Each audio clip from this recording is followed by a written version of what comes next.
ka. Pero gayon pa man, tinangay mo pa rin yung bata pagkapanganak mo. Oo, kasi pakiramdam ko po nun, anak ko po talaga yung bata. Pero may usapan na ho kayo, ma'am, na hindi kayo magpapakita kapag kapanganak nyo sa bata. Di ba? Binayaran pa kayo. Sir, alam mo, paulit-ulit na lang po tayo sa kwento. Di ba, sinabi ko na po sa inyo, inamin ko na po. Nagkapatawaran na po kami. Ma'am, isang tanong na lang ho Tinangay nyo ba huli yung bata? Isabel, hindi mo kailangan sagutin niya.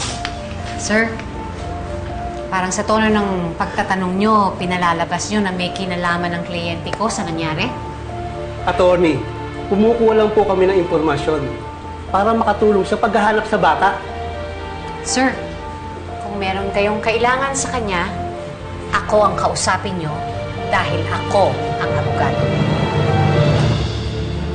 Let's go. Hindi ko naisip na mangyayari ito. Pero alam ko, konting pagkakamali mo lang, ikaw ang sisisihin nila. Sinasabi ko na eh. Attorney, wala po akong pakialam kung ano man po yung isipin nila. Ang importante ngayon, mahanap ko po si Maya. Oh, saan ka na naman pupunta? Pupunta po ako kay Ma'am Matilda. Susugod ka na naman doon? Kasi wala po akong ibang paraan kung saan po mahahanap si Maya.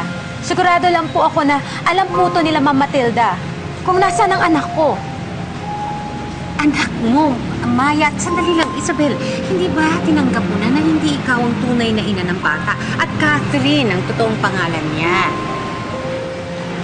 Nadala lang po siguro ako sa pag-aalala sa kanya. Maraming salamat po, attorney, sa pagpunta. Pero kailangan ko pong hanapin si Maya. Ay.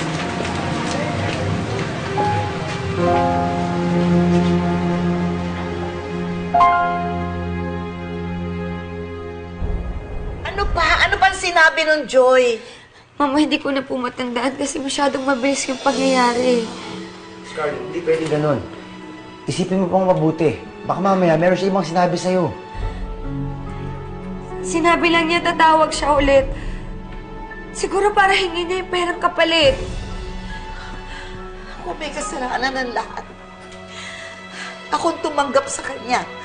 Ako ang gumawa ng dahilan para nakawin ang apo ko mula sa atin. Tita, wala naman pong may alam sa nangyari. Hindi nga natin alam na masamang tao yung Joy na yon.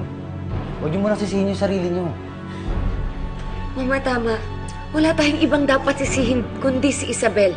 Siya lang ang huling may hawak kay Catherine. Basta-basta na lang niyang binigay si Catherine nung hingin sa kanya. Mama, siya yung may kasalanan kung bakit nawawala si Catherine. Hindi totoo yun! Sa pilitan nilang kinuha sa akin yung anak ko, alam mo yun, saksi ka doon! Pero binigay mo pa rin.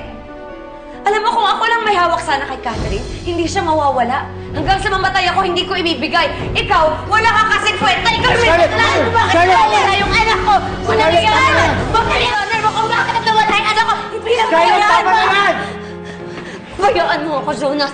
Marami nang atraso sa akin ng babaeng to at hanggang ngayon, kasalanan mo pa rin. Walang iya ka! Scarlett, pareho lang tayo nawalan! Kaya wag mo ibuntun sa akin at sisi ng pagkawala niya. Nakita ko na mas importante yung buhay mo kaysa sa buhay ng anak ko. Walang iya ka! Tama na! Huwag niyo nang palakihin ang gulo. Nakikiusap ako. Isabel, ikaw na ang lumayo. Isabel, halika na.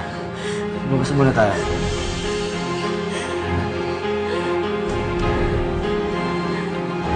Walang iya ka!